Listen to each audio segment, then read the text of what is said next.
नमस्कार। Japan COVID-19 update लिएर आज पनि उपस्थित भइसकेको छु तपाईँको माझमा। पछिल्ला दिन जापानमा कोरोना भाइरसको संक्रमण बढ्दै जाँदा हरेक दिन बिहान यसै गरी जापानमा पछिल्ला दिनमा कोरोना भाइरसको संक्रमणको वस्तुस्थिति तपाईँलाई जानकारी गराउने प्रयास गरिरहेको छु। जापानमा कोरोना भाइरसको संक्रमितहरूको संख्या मात्र होइन, जापान सरकारले जारी गरेका विभिन्न निर्णय तथा त्यसका अलावा जापानमा रहेका नेपाली सङ्घ संस्थाहरूले जापानमा रहेका नेपालीहरूमा पर्न सक्ने समस्याहरूमा सम्बोधनका लागि गरिरहेका विभिन्न प्रयासहरूलाई पनि प्रस्तुत गर्ने गरेको छु। यसै सन्दर्भमा आज पनि विभिन्न सामग्रीहरू लिएर उपस्थित भइसकेको छु। आजको कार्यक्रममा खास गरी मैले सदस्यतै गरी जापानमा हिजोसम्म भेटिएका संक्रमितहरूको संख्या र त्यसै गरी नेपाली सङ्घ संस्थाहरूले गरेका विभिन्न पहलहरूलाई प्रस्तुत गर्ने प्रयास गरेको छु। पछिल्ला दिनमा जापानमा तुलनात्मक रूपमा संख्यात्मक संक्रमितहरूको संख्या चाहिँ केही घट्न थालेको हो कि भन्ने आभास पनि हुन्छ। हिजो जापानभर 388 जना व्यक्तिहरू संक्रमित भएका छन्। मैले यो डाटा राति 10 बजीसम्म खोलिएको हुँ।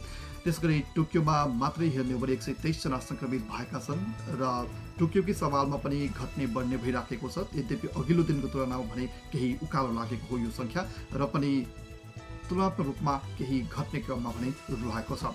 यसैगरी जापानका विभिन्न प्रान्तहरूमा शून्य संक्रमण देखिएका ठाउँहरू बढिराखेको छ। यो खुसीको कुरा पनि हो र यो सँगसँगै धेरैजना सामाजिक सञ्जालमा जसले हेरिराख्नुभयो उहाँहरूलाई लागिरहेको होला कि हिजो अझ भनौँ अस्तिबाट नेपाली समुदायमा संक्रमणहरू बढिरहेको भन्ने खबरहरू अपुष्ट चाहिँ स्टाटसहरू देखिएको थियो र यसले नेपाली समुदायमा चाहिँ एक किसिमको अन्योलता सिर्जना गरेको अवस्था पनि थियो। नागोया लगायतका ठाउँमा संक्रमित भनिएको कुरा अझै पुष्टि भएको छैन र यो हल्लाको भरमा मात्र भएको छ, प्रमाणित भएको छैन। त्यसै गरी साइतामा र चिबा लगायतका ठाउँमा आशंका गरेर परीक्षणका लागि गएका व्यक्तिहरूको पनि रिपोर्ट आएको छैन। त्यसैले हालसम्म हामी भन्न सक्छौँ नेपाली समुदायबाट 2 जना व्यक्तिहरूभन्दा बढी संक्रमित भएका छैनन्। संक्रमित पुष्टि भएपछि त्यो जानकारी पनि गराउला। तर संक्रमित पुष्टि हुनु र नहुनुभन्दा पनि हामी सचेत हुन भने जरुरत छ, सतर्कता अपनाउन भने जरुरत छ। त्यसमा चाहिँ हामी सबैले आफूले सक्दो ध्यान दिउँ, केयर गरौँ, आफू संक्रमित हुनबाट बचौँ, आफ्नो परिवार र समुदायलाई पनि बचाउँ। र नेपाली समुदायका विभिन्न सङ्घ संस्थाहरूले समस्यामा परेकाहरूलाई परामर्श दिने तथा सहजीकरण गर्ने सेवा सुरुवात गरेका छन्। यसै क्रममा धादिङ समाज जापानले पनि 10 समितीय कोरोना भाइरस संक्रमण सहयोग तथा समन्वय समिति गठन गरेको जानकारी गराएको छ। यसको पनि म अहिले समाचारमा प्रस्तुत गर्नेछु। यसैगरी जापानमा नेपाली कम्युनिटीबाट सञ्चालित एक मात्रै real estate company global home नेटवर्कले जापानमा यदि खाद्यान्न लगायतका समस्या परेर तपाईँ अप्ठ्यारोमा पर्नु भएको छ भने खाद्यान्न लगायतका सामग्रीहरू निःशुल्क वितरण गर्ने जानकारी गराएको छ। यो सेवा चाहिँ मे 1बाट सुरुवात हुने भनिएको छ। यद्यपि समस्यामा परेका व्यक्तिहरूले जुनसुकै बेला लिन सकिने भनेर पनि जानकारी गराएको छ ग्लोबल होम नेटवर्कले। यसको बारेमा पनि विस्तृत समाचार मसँग छ र तपाईँलाई योभन्दा बाहेक अन्य कुनै पनि जानकारीहरू नेपाली समुदाय अथवा जापानी सरकारसँग सम्बन्धित जानकारीहरू चाहिएको छ भने पनि हामीलाई हेर्दै गर्नुहोस्, हामीलाई फलो गर्दै गर्नुहोस्। हामीले प्रस्तुत गरेका विभिन्न जानकारीहरूबाट तपाईँ लाभ लिन सक्नुहुन्छ। त्यसका अलावा तपाईँले सुन्न बिर्सिनुभयो, छुटाउनु भयो भने पनि हामीलाई तपाईँले कमेन्ट अथवा डाइरेक्ट म्यासेज गर्नुभयो भने जानकारी गराउनेछौँ। अरू सब लागौँ हिजो दिनभर जापानमा कहाँ कति संक्रमितहरू रहे र विभिन्न गतिविधिहरू कसरी अगाडि बढे। मंगलबार राति 10 बजीसम्मको जानकारी अनुसार जापानमा आन्तरिक रूपमा संक्रमित र चीनबाट चार्टर गरी ल्याइएकाहरू सहितको संख्या 11,383 जना पुगेको छ भने योकोहामा पोर्टमा क्वारेन्टाइन गरेको डायमन्ड प्रिन्सेस क्रुजका यात्रुहरू सहितको संक्रमितहरूको संख्या 12,104 जना पुगेको छ। जापानमा हालसम्म कोरोना भाइरसको कारणले 280 जनाको मृत्यु पुष्टि भएको छ भने क्रुजका यात्रुहरू सहित 293 जना पुगेको छ। यसका साथै मंगलबारसम्ममा 1984 जनाले स्वास्थ्य लाभ गरेका छन्। मंगलबार एकै दिन 170 जना निको भएर घर फर्किएको समाचारहरूले जनाएका छन्। अब लागौँ जापानभर मंगलबार कहाँ कति संक्रमित भेटिए भन्ने जानकारीतर्फ। होक्काइदोमा मंगलबार 22 जना नयाँ संक्रमित पुष्टि भएका छन्। यो सँगै होक्काइदोभित्र हालसम्म संक्रमितहरूको संख्या 468 जना पुगेको छ भने होक्काइदोमा हालसम्म 23 जनाको निधन भएको छ। आओमरिकेनमा हिजो कुनै पनि नयाँ संक्रमितहरू पुष्टि भएका छैनन्। आओमरिकेनमा हालसम्म 22 जना संक्रमित भएका छन्। इवाते केनमा हालसम्म कुनै पनि संक्रमितहरू पुष्टि भएका छैनन्, देखिएका छैनन्। त्यसैगरी मियागी केनमा पनि हिजो कुनै पनि नयाँ संक्रमण पुष्टि भएको छैन। मियागी केनमा हालसम्म 84 जनामा कोरोना भाइरसको संक्रमण देखिएको छ। आकिता केनमा पनि हिजो कुनै पनि नयाँ संक्रमण थपिएका छैनन्। आकिता केनमा हालसम्म 15 जना मात्रै संक्रमित भएका छन्। यामागाता केनमा पनि कुनै पनि नयाँ संक्रमितहरू थपिएका छैनन्। यामागाता केनभित्र हालसम्म 64 जना संक्रमित भएका छन्। त्यसैगरी फुकुशिमा केनमा हिजो कुनै पनि नयाँ संक्रमण थपिएका छैनन्। हालसम्म फुकुशिमा केनभित्र संक्रमितहरूको संख्या 64 जना पुगेको छ। इबाराकी केनमा हिजो 3 जनामा नयाँ संक्रमण पुष्टि भएको छ। यो सँगै इबाराकी केनभित्र संक्रमितहरूको संख्या 146 जना पुगेको छ भने इबाराकी केनभित्र हालसम्म 6 जनाको निधन भएको छ।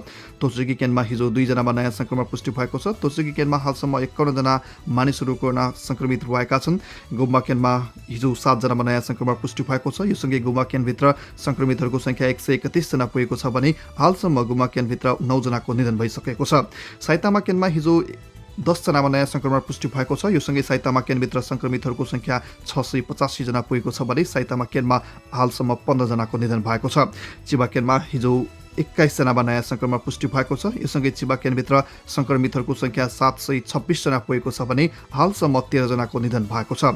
टोकियोमा हिजो एकै दिन 123 जनामा नयाँ संक्रमण पुष्टि भएको छ। यो सँगै टोकियोभित्र संक्रमितहरूको संख्या 3307 जना पुगेको छ भने हालसम्म 81 जनाको निधन भएको छ। खानागावा केनमा मङ्गलबार 13 जनामा नयाँ संक्रमण पुष्टि भएको छ। यो सँगै खानागावा केनभित्र हालसम्म 812 जना संक्रमित भएका छन् र खानागावा केनभित्र हालसम्म 20 जनाको निधन भएको छ। निगाता केनमा हिजो 2 जनामा नयाँ संक्रमण पुष्टि भएको छ। निगाता केनमा हालसम्म 58 जना संक्रमित भएका छन्। तोयामा केनमा हिजो 13 जनामा नयाँ संक्रमण पुष्टि भएको छ। यो सँगै तोयामा केनभित्र संक्रमितहरूको संख्या 127 जना पुगेको छ भने हालसम्म 2 जनाको निधन भएको छ। इसिकावा केनमा हिजो 12 जनामा नयाँ संक्रमण पुष्टि भएको छ। यो सँगै इसिकावा केनभित्र संक्रमितहरूको संख्या 193 जना पुगेको छ भने इसिकावा केनभित्र 5 जनाको निधन भइसकेको छ। फुकुई केनमा हालसम्म 118 जना मानिसहरू संक्रमित भएका छन्। हिजो त्यहाँ 5 जना नयाँ संक्रमित थपिएका छन् र हालसम्म फुकुई केनभित्र 5 जना मानिसहरूको निधन भएको छ। यामानासी केनमा हिजो 1 जनामा नयाँ संक्रमण पुष्टि भएको छ। यो सँगै यामानासी केनभित्र संक्रमितहरूको संख्या 50 जना पुगेको छ। नागानो केनमा हिजो 2 जनामा नयाँ संक्रमण पुष्टि भएको छ र यो सँगै नागानो केनभित्र संक्रमितहरूको संख्या 54 जना पुगेको छ। त्यसैगरी गिफु केनमा पनि हिजो 5 जनामा नयाँ संक्रमण पुष्टि भएको छ। यो सँगै गिफु केनभित्र संक्रमितहरूको संख्या 144 जना पुगेको छ भने गिफु केनभित्र हालसम्म 5 जनाको निधन भएको छ। सिजोका केनमा हिजो 1 जनामा नयाँ संक्रमण पुष्टि भएको छ। यो सँगै सिजोका केनभित्र संक्रमितहरूको संख्या 53 जना पुगेको छ। आइची केनमा हिजो 16 जनामा नयाँ संक्रमण पुष्टि भएको छ। यो सँगै आइची केनभित्र संक्रमितहरूको संख्या 426 जना पुगेको छ भने आइची केनमा निधन हुनेहरूको संख्या 29 जना रहेको छ। मिए केनमा हालसम्म 40 जना संक्रमित भएका छन्। हिजो 2 जना नयाँ संक्रमित थपिएका हुन् भने मिए केनभित्र हालसम्म 1 जनाको निधन भएको छ। यसैगरी सिगा केनमा हिजो 4 जनामा नयाँ संक्रमण पुष्टि भएको छ। यो सँगै सिगा केनभित्र संक्रमितहरूको संख्या 76 जना पुगेको छ भने हालसम्म 1 जनाको निधन भएको छ। क्योतोमा हिजो 5 जनामा नयाँ संक्रमण पुष्टि भएको छ। यो सँगै क्योतोभित्र संक्रमितहरूको संख्या 264 जना पुगेको छ भने क्योतोमा हालसम्म 5 जनाको मृत्यु भएको छ। ओसाकामा हिजो 54 जनामा नयाँ संक्रमण पुष्टि भएको छ। यो सँगै ओसाकाभित्र संक्रमितहरूको संख्या 1349 जना पुगेको छ भने हालसम्म 13 जनाको निधन भइसकेको छ।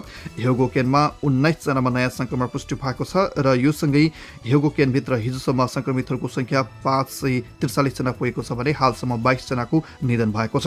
नारा केनमा हिजो 8 जनामा नयाँ संक्रमण पुष्टि भएको छ। यो सँगै नारा केनभित्र संक्रमितहरूको संख्या 71 जना रहेको छ भने नारा केनभित्र हालसम्म 1 जनाको निधन भएको छ। वाखायामा केनभित्र हिजो 2 जनामा नयाँ संक्रमण पुष्टि भएको छ। यो सँगै वाखायामा केनभित्र संक्रमितहरूको संख्या 47 जना पुगेको छ भने हालसम्म 1 जनाको निधन भएको छ। तोत्तरी केनमा हिजो कुनै पनि संक्रमण देखिएको छैन। तोत्तरी केनमा हालसम्म 3 जना मात्रै संक्रमितहरू रहेका छन्। सिमाने केनमा पनि हिजो नयाँ संक्रमण थपिएको छैन। यो सँगै सिमाने केनमा पनि संक्रमितहरूको संख्या 16 जनामा स्थिर रहेको छ। त्यसैगरी ओखायामा केनमा पनि कुनै पनि नयाँ संक्रमण थपिएका छैनन्। ओखायामा केनभित्र हालसम्म 19 जनामा संक्रमण देखिएको छ।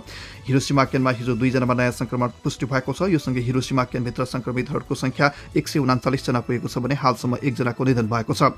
यामागुची केनमा पनि हिजो 1 जना नयाँ संक्रमित थपिएका छन्। यो सँगै यामागुची केनभित्र संक्रमितको संख्या 31 जना पुगेको छ। तोकुशिमा केनमा हिजो 2 जनामा नयाँ संक्रमण पुष्टि भएको छ।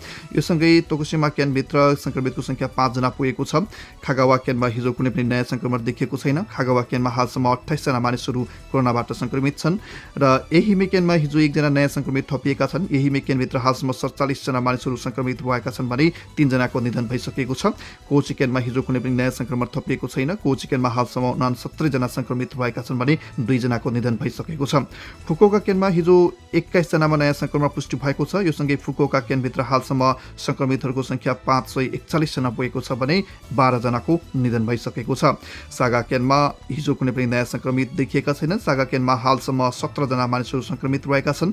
नागासाकी केनमा पनि हिजो कुनै पनि नयाँ संक्रमित पुष्टि भएका छैनन्। नागासाकी केनमा पनि हालसम्म 17 जना नै संक्रमित रहेका छन्। कुमामोतो केनमा पनि हिजो कुनै पनि नयाँ संक्रमण पुष्टि भएको छैन। कुमामोतो केनभित्र हालसम्म 41 जना मानिसहरू संक्रमित रहेका छन् भने हालसम्म 1 जनाको निधन भएको छ। ओइता केनमा हिजो 5 जनामा नयाँ संक्रमण पुष्टि भएको छ। यो सँगै ओइता केनभित्र संक्रमितहरूको संख्या 60 जना पुगेको छ भने हालसम्म 1 जनाको निधन भएको छ। मियाजाकी केनमा हिजो कुनै पनि संक्रमण पुष्टि भएको छैन। मियाजाकी केनमा हालसम्म 17 जना संक्रमित रहेका छन्। खागोसीमा केनमा पनि हिजो कुनै पनि नयाँ संक्रमण पुष्टि भएको छैन। खागोसीमा केनमा हिजोसम्म 10 जना संक्रमित रहेका छन्। त्यसैगरी ओकिनावा केनमा हिजो एकै दिन 4 जनामा नयाँ संक्रमण पुष्टि भएको छ। यो सँगै ओकिनावा केनभित्र संक्रमितहरूको संख्या 125 जना पुगेको छ भने ओकिनावा केनमा हालसम्म 3 जनाले ज्यान गुमाइसकेका छन्। आउनुहोस् अब लागौ अन्य विविध खबरहरूतर्फ। जापान पोस्ट आजबाट बिहान 10 बजेदेखि दिउँसो 3 बजेसम्म मात्रै खुल्ने भएको छ। जापान पोस्टको वेबसाइटमा प्रकाशित सूचनाअनुसार Tokyo, Saitama, Chiba, Kanagawa, Osaka, Hyogo र फुकुओका प्रान्तका शाखाहरूमा यो समय कायम गरिएको छ। कर्मचारीहरू प्रत्यक्ष नरहने एटिएम भने साबिककै तालिका अनुसार खुल्ने जनाइएको छ। जापानको ई-कमर्स कम्पनी राकुतेनले कोरोना भाइरस परीक्षण किट बेच्न सुरु गरेको छ। राकुतेनले टोकियो, साइतामा, चिबा, खानागावा र इबाराकी केनका कम्पनी र संस्थाहरूलाई परीक्षण किट बेच्ने निर्णय गरेको बताएको छ। यद्यपि राकुतेनको यो किटले कोरोना संक्रमणको मेडिकल परीक्षण गर्न नमिल्ने तर कोही व्यक्ति सेल्फ आइसोलेट गर्न जरुरी छ कि छैन भन्नेसम्म पत्ता लगाउनका लागि उपयोगी हुने बताइएको छ। कोरोना भाइरसका कारण जापानमा रहेका विदेशी विद्यार्थीहरूमा विशेष समस्या देखिन थालेको छ। कोरोना संक्रमणको कारण उनीहरूमा आर्थिक समस्यादेखि अध्ययन, रोजगारी तथा भिसा लगायतका सबै प्रकारका समस्याहरू गहिरिँदै गएको समाचारहरूमा जनाइएको छ। अधिकांशले साताको 28 घण्टाको काम पनि गुमाएकाले दैनिकी सञ्चालन गर्नै कठिन अवस्थामा पुगेका छन् भने स्कुल कलेजको शुल्क लगायतका आर्थिक भारहरू पनि थपिँदै अर्को समस्यामा फस्न पुगेका छन्। कतिपयले भने स्रोत मुलुकबाट पैसा ल्याउन समेत नसक्ने अवस्थामा पुगेका छन्। जापानमा विभिन्न देशका झन्डै 4 लाख विदेशी विद्यार्थीहरू अध्ययनरत रहेका छन्। जापानमा कोरोना भाइरसका कारण आर्थिक समस्यामा परेका नेपालीहरूको लागि टोकियो स्थित ओकुबोमा रहेको ग्लोबल होम नेटवर्क कम्पनीले समस्यामा परेका विशिष्ट विद्यार्थीहरूसहित अन्य भिसामा रहेकाहरूको लागि प्रति परिवार 5 किलो चामल, 1 किलो दाल र 2वटा मास्क वितरण गर्ने बताएको छ। जापानमा आएको 1 वर्ष पुरा नभएकाहरू र काम नभएर दैनिकीमा समस्या पर्न सक्नेहरूको लागि यस्तो निर्णय गरिएको ग्लोबल होम नेटवर्कले जनाएको छ। लामो समयबाट जापानमा रहनु भए पनि अन्य प्रिफेक्चरबाट गएको 1 महिनाभित्र टोकियो, खानागावा, साइतामा, चिबा लगायतका स्थानहरूमा आउनुभएकाहरूले समेत यो सहयोग लिन सकिने बताइएको छ। एनआरएनए जापानका पूर्व उपाध्यक्ष तथा हालका सल्लाहकार र कास्की पोखरा समाज जापानका संरक्षक समेत रहनुभएका शिवप्रसाद पौडेलका अनुसार सहयोग वितरण आउँदो मे 1 तारिकबाट सुरु गरिनेछ। यद्यपि खाद्यान्न समस्या परेकाहरूले भने आफूले चाहेकै मितिबाट प्राप्त गर्न सक्नेछन्। खाद्यान्न सहयोग लिन चाहनेहरूले आफूहरू रहेको नजिकको पाइक पर्ने स्थानबाट लिन सकिने पनि बताइएको छ। शनिबार र आइतबार सहित जापानको सार्वजनिक बिदाको दिनमा भने 12 देखि अपराह्न 4 बजेसम्म उपलब्ध गराइने बताइएको छ। तपाईँ यदि यस सहयोग लिन चाहनुहुन्छ भने 080 33 61 98 16 080 38 98 43 21 080 37 34 28 41 090 60 13 46 72 080 65 27 74 79 090 93 28 50 18 अथवा कार्यालयको फोन नम्बर 03 59 37 7958 अथवा 080 41 17 74 79 वा 080 41 56 74 79 मा सम्पर्क गर्न सक्नुहुनेछ। नेपाली समुदायबाट सञ्चालित जापानको एकमात्र रियल एस्टेट कम्पनीको रूपमा रहेको ग्लोबल होम नेटवर्कले फुदौसान, इन्टरनेट सम्बन्धी सेवा जापानवासी नेपालीहरूलाई सहज रूपमा उपलब्ध गराउँदै आएको छ। जापानमा कोरोना भाइरसको संक्रमण बढ्दै जाँदा यहाँ रहेका विभिन्न नेपाली सङ्घ संस्थाहरूले नेपाली समुदायमा आइपर्ने समस्या न्यूनीकरणमा संस्थागत पहल प्रारम्भ गरेका छन्। यसै सन्दर्भमा धादिङ समाज जापानले पनि 10 सदस्यीय कोरोना संक्रमण सहयोग तथा समन्वय समिति गठन गरेको छ। जापानवासी नेपालीहरूमा कसैमा केही समस्या परेको छ र सम्बन्धित निकायसम्म पुग्न कठिनाई महसुस भएको खण्डमा समितिका संयोजक तथा सदस्यहरूलाई सम्पर्क गरी सहयोग लिन सकिनेछ। अध्यक्ष कृष्ण खनालको संयोजकत्वमा गठित समितिका सदस्यहरू तथा सम्पर्क नम्बरहरू यस प्रकार रहेका छन्। तपाईँ यदि धादिङ समाज जापानले गठन गरेको समितिका व्यक्तिहरूलाई फोन गर्नु भएर जानकारी लिन चाहनुहुन्छ भने टोकियोमा दिनेश लोहनलाई तपाईँले सम्पर्क गर्न सक्नुहुन्छ। उहाँको फोन नम्बर रहेको छ 070 35 26 3801। त्यसै गरी टोकियोभित्रै रामबाबु दनाईलाई तपाईँले सम्पर्क गर्न सक्नुहुन्छ। उहाँको फोन नम्बर रहेको छ 080 47 95 79 79। त्यसै गरी टोकियोभित्र नै श्यामहरि तिमल सेनालाई सम्पर्क गर्न सक्नुहुन्छ। उहाँको फोन नम्बर रहेको छ 070 21 50 56 60। र टोकियोभित्रै विमल श्रेष्ठलाई तपाईँले सम्पर्क गर्न सक्नुहुन्छ 090 17 71 60 67। र टोकियोभित्रै अर्का सदस्यलाई तपाईँले सम्पर्क गर्न सक्नुहुन्छ श्रीकृष्ण अर्याल। उहाँको सम्पर्क नम्बर रहेको छ 080 66 50 79 79। र त्यसै गरी सेन्दाईमा बस्नुहुन्छ र त्यसै क्षेत्रमा तपाईँ सम्पर्क गर्न चाहनुहुन्छ भने तेजाब अर्यालसँग तपाईँले सम्पर्क गर्न सक्नुहुन्छ। उहाँको सम्पर्क नम्बर रहेको छ 080 35 57 82 33। र त्यसै गरी फुकुओकामा तपाईँ यदि सम्पर्क गर्न चाहनुहुन्छ भने किरण वर्मालाई तपाईँले सम्पर्क गर्न सक्नुहुन्छ। उहाँको फोन नम्बर रहेको छ 080 39 97 26 93। त्यसै गरी नागोया क्षेत्रमा तपाईँ यदि सम्पर्क गर्न चाहनुहुन्छ भने राजकुमार अधिकारीलाई सम्पर्क गर्न सक्नुहुन्छ। उहाँको फोन नम्बर रहेको छ 090 65 85 79 79। त्यसै गरी नागोया क्षेत्रमा नै तपाईँले श्याम शीतल श्रेष्ठलाई पनि सम्पर्क गर्न सक्नुहुन्छ। उहाँको फोन नम्बर रहेको छ 080 97 23 25 82। र तपाईँ यदि खानागावा क्षेत्रमा हुनुहुन्छ र खानागावा क्षेत्रमा सम्पर्क गर्न चाहनुहुन्छ भने तपाईँले विष्णु कुमार श्रेष्ठलाई सम्पर्क गर्न सक्नुहुन्छ। उहाँको फोन नम्बर रहेको छ 080 46 26 1983। यी नम्बरहरूमा सम्पर्क गर्नु भएर तपाईँलाई यदि कुनै पनि समस्या परेको छ भने सहजीकरणको लागि सहायता लिन सक्नुहुनेछ। हवस् त आजको लागि भने यदि सामग्रीसँगै हामी कार्यक्रमको अन्त्यतिर आइसकेका छौँ। यतिन्जेल हेरेर साथ दिनुभयो तपाईँ सम्पूर्ण दर्शकवृन्दमा धेरै धन्यवाद दिन चाहन्छौँ। र कार्यक्रम हेर्दै गर्दाखेरि कहीँ कतै केही जिज्ञासाहरू लागेको छ, केही सोध्न मन लागेको छ, तपाईँको मनको जिज्ञासा मेटिएको छैन भने कमेन्ट गर्नुहोस् अथवा हामीलाई तपाईँले डाइरेक्ट म्यासेज गर्नुहोस्। हामी तपाईँलाई तपाईँको जिज्ञासामा सहजीकरण गरेर समाधान खोज्ने प्रयत्न गर्नेछौँ। र यति हुँदाहुँदै पनि तपाईँलाई फेरि पनि जानकारी गराउँछु, सबैभन्दा महत्त्वपूर्ण कुरा यतिखेर भनेको तपाईँ हामी आफैले सतर्कता अपनाउनुहोस्, सुरक्षा अपनाउनु हो, संक्रमित हुनबाट जोगिनु हो। त्यसको लागि भरपूर सतर्कता अपनाउनु होला, सुरक्षाका विधिहरू अपनाउनु होला, यो आग्रह गर्छु। र वरिपरि केही भइहाल्यो भने तपाईँको ओडा कार्यालयले स्थापना गरेको होकेन्जोहरूमा सम्पर्क गर्नुहोस्। त्यहाँ सम्पर्क हुन सकेन भने गैर अवश्य नेपाली सङ्घले सुरुवात गरेको हटलाइन सेवामा सम्पर्क गर्नुहोस्।